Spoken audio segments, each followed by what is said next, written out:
Cullen, Avon. Sharael watched me work through the fourth branch. Not the dance she'd seen before, but the real thing. The kind that breaks bone, crushes throats, and leaves nothing standing. She wanted to see what I could do. Now she knows. By the fire, she pressed me for patience. I gave her pieces of my past instead. My great-granda, the man who taught me what the oath meant, and my granda, who twisted it into something I've spent my life trying to resist. The fourth has always felt like a curse, and now she's asking me to wield it for her cause. I still don't have the answers I've been waiting for, but one thing's certain. Whatever storm she's bringing, I'm already in it. Hi, I'm Mike Carmel, and this is the Dark Razor Chronicles, Episode 6 of Season 2, Threads in the Dark. Last time, Cullen Avon bared more than his skill with the razor. He bared the weight of his history and the shadow the fourth branch has cast over his life. Sharael Maldine listened, but the answers he wants are still out of reach. This episode takes us deeper into the Night Watch and toward the quiet places where trust is tested without a single word.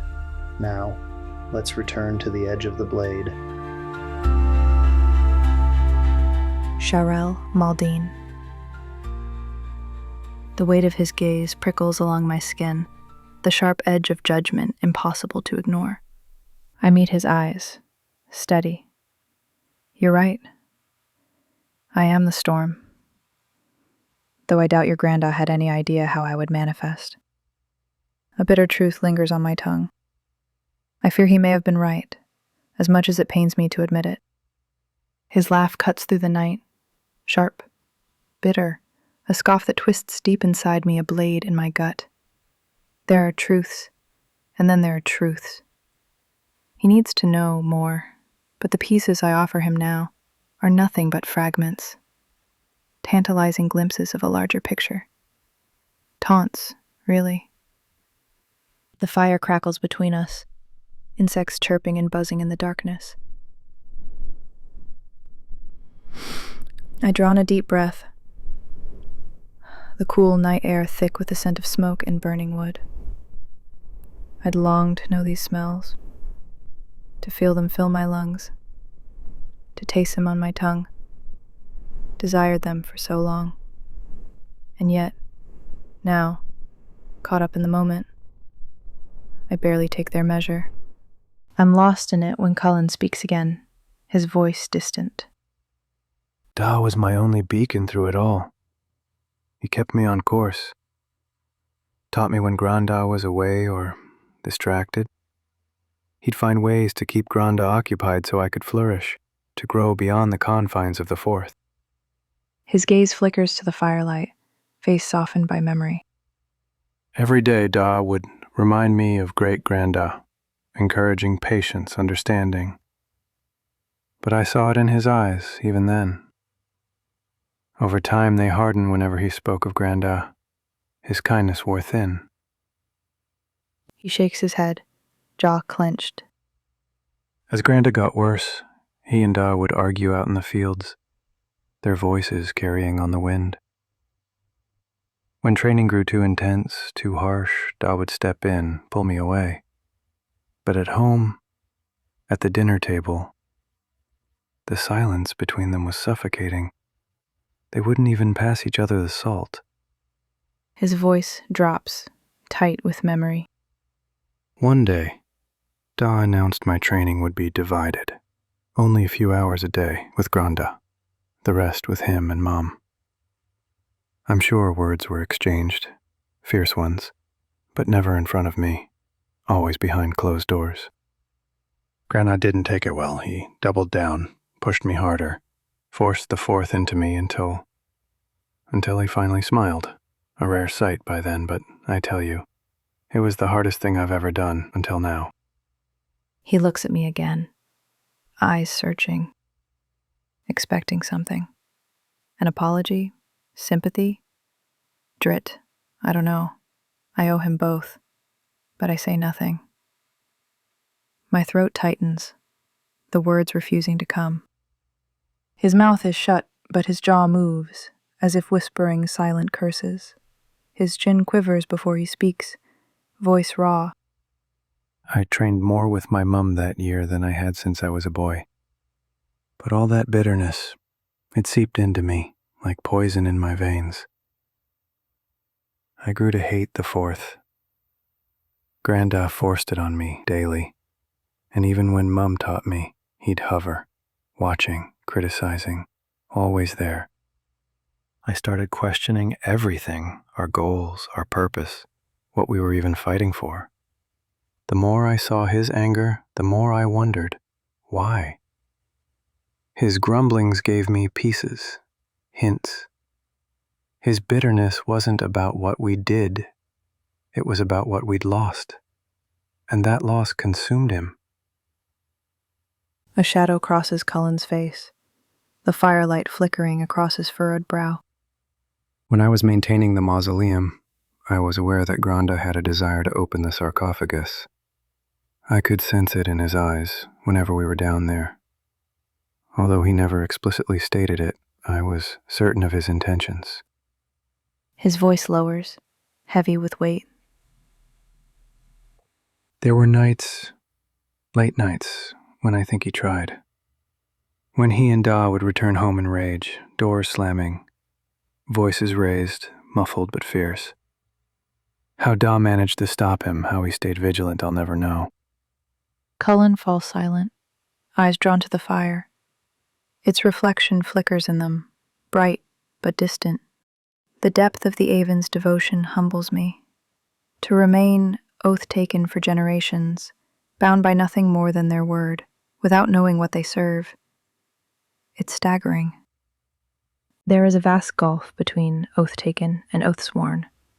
If Cullen had been oath-sworn, the magic of the binding would have snuffed out these doubts long ago. But the binding doesn't pass through bloodlines. Each generation must choose the oath anew. And yet, here he sits, still loyal, despite the poison in his bones. That you broke into the mausoleum seeking knowledge, purpose, that your desire was to better serve your oath. It speaks volumes, I whisper, though I doubt he hears me. My respect for this man grows by the moment.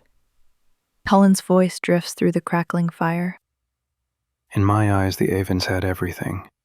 Money, land, a legacy. But what's the purpose?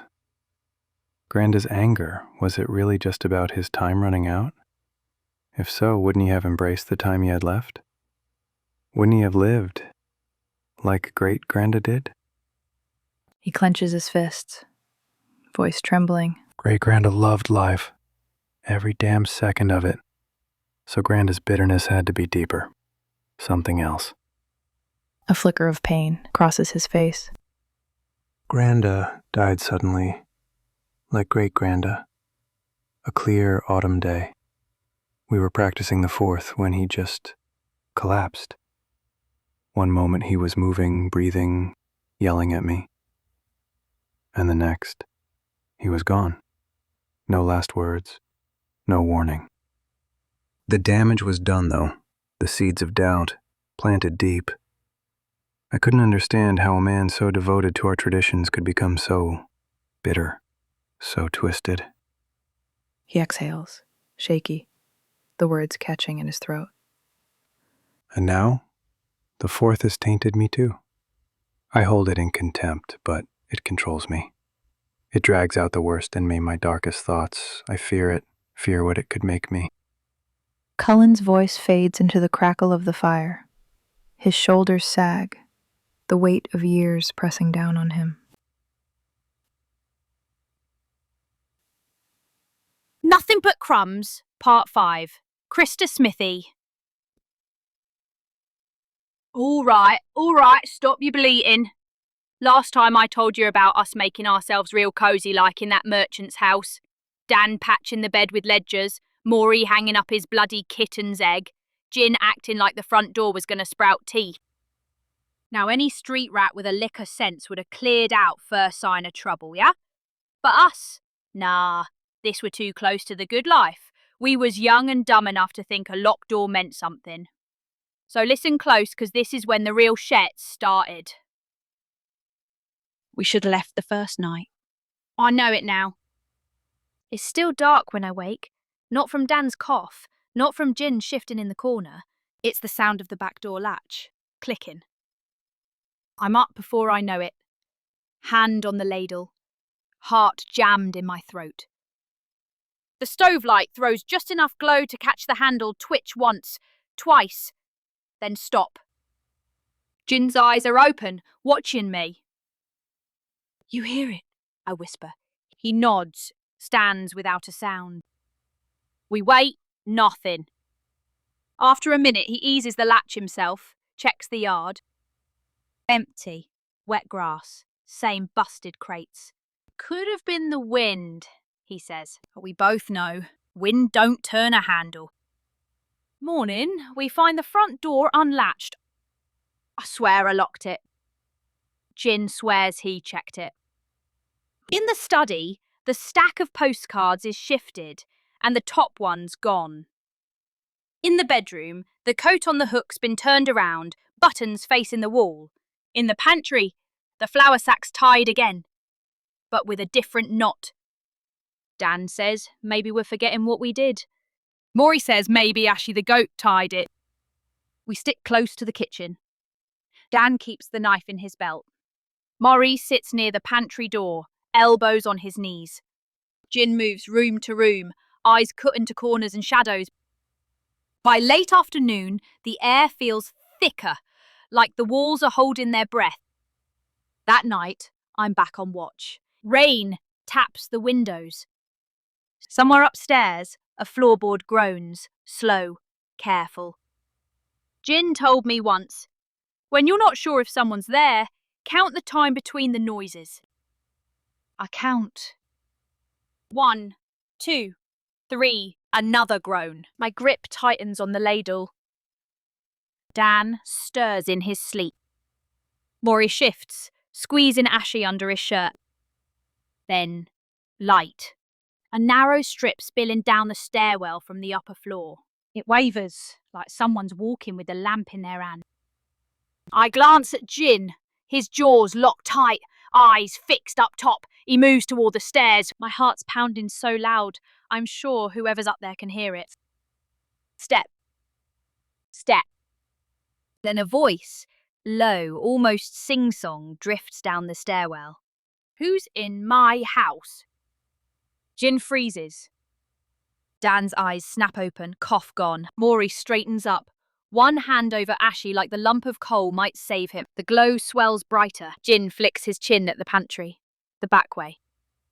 We move, quiet as we can, but the floorboards wail under us. Behind the voice hardens. I said, who's there? We hit the pantry, but the back door's barred from the outside. My breath's getting jagged. Dan's already shoving at the window, Maury looming behind him. Jin bursts out hooting, big rolling, Who? Not the fun kind, but the wild kind that means he's already in the middle of something mad. The pantry door slams open. A huge man. He fills the frame, tall, broad, rain dripping from his coat. I mean, he were upstairs, yeah? Why he dripping wet? One eye cut deep with a scar. Lamp in one hand. Eyes lock on me. Jin shifts. The man falters. Just a breath, but enough. He gots a knife. Maury hits him like a gatepost, shoving him back hard. The knife arm swings wide. Jin's there, grabbing the wrist, ramming something up under it. That busted pen from the first break-in. The man roars. The shaft cracks, but not before it bites deep enough to make him drop the blade. But he's strong, and Jin shifts on his feet at the man's shove. Go, Jin barks. Dan's first out the window, hitting wet grass with a grunt. I shove Maury after him, cold goat and all. Jin's last, diving out as the man lunges, tittering laughter punctuated by his heavy, fleeing steps, while the man's fingers claw empty air. I slam into someone. Lantern glare hits my face. Plodding and humming I ain't realised I was hearing. Trundle. He's planted in the middle of the alley, lantern swinging like it's all just another night. Now then, where's the fire? He says, voice calm, but you know he's got us. Behind rhythm and shouts from the window, Jin's hoot rips the night again as he barrels straight at Trundle, shoulder checking him so the lantern swings wide and smashes against the wall. Maury comes through like a cartload of bricks, spinning Trundle half round and sending him stumbling into the muck. Dan's already ahead, boots splashing. I tear after him, rain stinging my eyes. Jin's hoots echo down the street, and somewhere behind us, Trundle's whistle blows, long, steady, and far too calm for what just happened. We don't stop till we're 3 streets over, back under the dock ramp where it all started. Rain patters overhead. No one talks. Then Dan, quiet as a ghost, says, "Guess the pen's mightier than the sword." Jin snorts, half a laugh, half a cough. I smirk, but my hands are still shaking. That man's face won't leave me, the way he stepped forward. Not angry, not surprised, like he knew he was there, like he'd been waiting. I tugs the tarp in tight, but it can't keep out the cold or the thought we'd just made an enemy. This street got's a way of reminding you. Nothing you take stays yours. Not for long. All right, that's enough story for now. My throat's dry and I needs a beer. If one of you's feeling generous, make it 2. That part was thirsty work. Sharael Maldine. I lean back, releasing a breath I hadn't realized I was holding. My body aches, tense from listening, feeling every word he's spoken.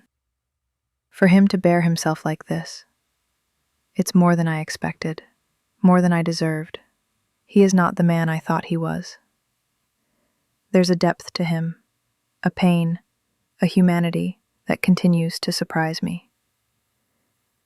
I'm sorry, I say, the words slipping out before I can stop them, my emotions getting the better of me.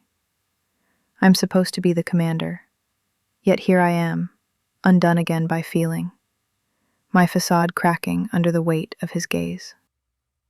Don't be. He snaps, his voice sharp, almost dismissive. You didn't know him. I blink, taken aback. He thinks I'm apologizing for his upbringing, for his granddad's actions. No, I didn't know him. And I am sorry you had to go through that. But I'm apologizing for my behavior. I meet his eyes, the heat of my own guilt burning in my chest. I knew how you felt about the 4th. I thought that keeping you busy, evaluating the razor and the armor would preoccupy you, stop you from wallowing in self-pity, give you a sense of purpose. Is that what I'm doing? His question comes without heat, only mild surprise, his eyebrows raised. A fragment of a memory stirs, words spoken by Captain Artell before the first raid in the Southampton campaign. It slips into my mind, an intruder from the past. The details are fuzzy, blurred like a dream half remembered, but the sentiment lingers, reshaping itself for this moment. I say, my voice steady, we have both been thrust into something great and terrible. But we have a duty to perform. We are soldiers, and our oath means we do not question the right or wrong of it. Our oath means we follow orders and do the job asked of us, no matter the cost. I hesitate, watching him, waiting for some sign that the words have landed. But he remains still, his face unreadable, the firelight dancing across his features. So I press on, my voice softer now. We are not faced with impossible odds, Cullen. We have only to return the razor to the white circle, and all of this will be over. You can go back to your life, to the way things were. But the word, life, cracks in my throat, fading into the night, my own doubts bleeding through. Stupid. I've likely undone everything with that single word, and I see it in the way his eyes harden, his jaw tightening. Whatever life I'll still have. he replies, voice cold, controlled, but the anger simmers beneath. I don't think my family will have much purpose without the razor beneath their feet, without the oath to guide us. There's a sharpness in his tone, but it's tempered by restraint, a strength I hadn't expected. I tried again, reaching for something deeper. You are oath-taken, Cullen, and in that you're unique. The oaths sworn today are bound by magic. They couldn't forsake it if they tried. The binding holds them fast.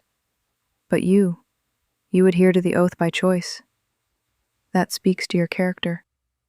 His face remains stoic, but I can sense the battle within him. When the razor is in the hands of the white circle, you'll have a duty for your lifetime. You'll have purpose. And when you meet with them, they'll answer your questions. You'll finally understand why all of this matters. He says nothing, just stares into the fire, the flames flickering in his eyes. I'm relieved he doesn't ask why it's so important. I'm not ready to answer that. But the words keep tumbling out, unbidden. There's more to you, Cullen. I saw it when I first woke. Despite your curiosity, despite my condition, you showed compassion. You treated me with respect, even when you spoke harshly.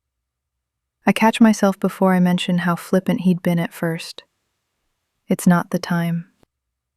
You have a strong character. I know there are depths to you I haven't yet seen. I take a breath. When I asked for your oath, you told me your trust had to be earned. Then you said something I'll never forget, that you wouldn't say what you wouldn't do. That's honor, Cullen. And honor is the highest value sought by the White Circle. Without it, there's no order, no justice. I hope my words land, but he only shrugs, his shoulders rising and falling with the weight of his thoughts.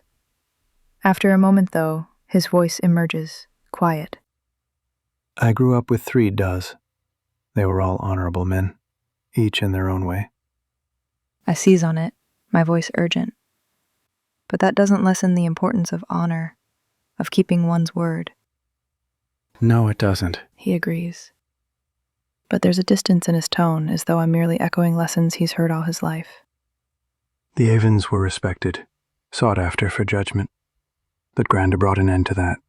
His bitterness tainted everything. That doesn't mean it's gone forever, I say, my voice soft.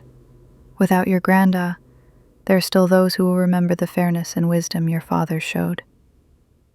He remains silent, but I press on, curiosity getting the better of me. Does Parton have a law lord? Someone to settle disputes? He nods, a simple gesture. Yet people still sought the Avens for guidance? Another nod, his eyes distant, lost in thought. But then he speaks, his voice low, almost reverent. In my younger years, Dah would always say that our word is everything, that it's our bond. Without it, we're no better than a common thief. His brow furrows, the memory surfacing. I remember them, my 3 dads, discussing contracts, broken promises. If someone was honest about their failings, if their mistake wasn't born of sin or stupidity, Dah would grant leniency, a chance for redemption. The town respected us, we were heads of the community, looked to for guidance. If it hadn't been for Grando's end, I don't think any of that would have changed. I don't think I'd have ever broken into the mausoleum, betrayed the very oath I swore to uphold. The fire crackles between us, filling the silence that stretches long and heavy. I say nothing, knowing he needs this moment to think, to process. His pain runs deeper than I thought, but so does his honor. And for the first time, I wonder, what will be left of him when this is over? That's it for the Dark Razor Chronicles episode 6 of season 2, Threads in the Dark. I'm Mike Carmel. Thanks for keeping watch with me tonight. Patreon is the best way to help keep the razor sharp, so if you've been enjoying the journey, remember to share the podcast, leave a review, and follow on your favorite platform. It all helps the story reach more listeners. And remember, if the night is long, keep your eyes open. If the dark tests you, stand your ground.